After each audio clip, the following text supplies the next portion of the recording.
Have you ever wanted to make a cute accent wall, but you just thought, man, it's just too expensive? Well, guess what? I have a cute tutorial on how to do this shiplap wall on a budget my way. So I head to my local hardware store and I grab a few sheets of 1/4 inch 4x8 plywood. I also grab a rip cut. This is this little blue jig on the end of my saw, and you can adjust it to whatever width that you need and make the same cuts over and over again. I started off by cutting down the height of these boards so I wouldn't have to cut each individual board after I cut them down. Then I cut them all in 6-inch strips and I put them on top of each other using clamps to hold them together. After that, I use my sander to sand the tops and edges to remove splinters and prep for paint. Next, I'm going to use nickels. This is how we get our nickel gap.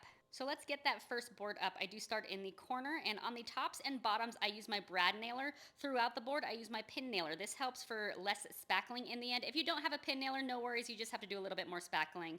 Make sure you check your level to make sure the first board is level, as walls are never straight. There is a tiny gap, but don't worry, we will caulk that edge and you will never see it. So this is my tip.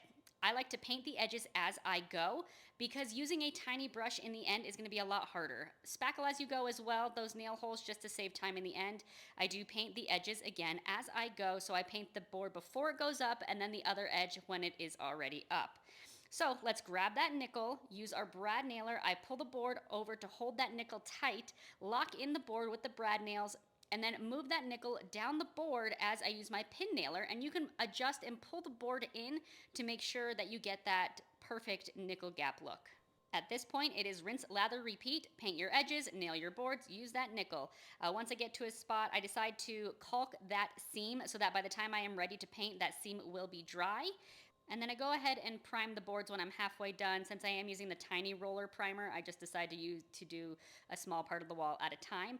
Grab your 5-in-1 tool. This is a great tool for if you get paint in those cracks to get between the cracks, or if there are some fuzzies in the wood on the board, it helps smooth those out. Once we are done painting, we keep going. I come to an outlet, use your speed square, hold it up, and measure just inside the outlet.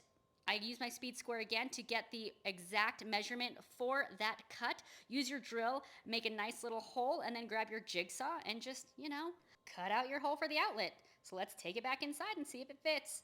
Go ahead and paint the edges first. Pull that outlet down and through. Sometimes you have to finagle it a little bit, but then it's good.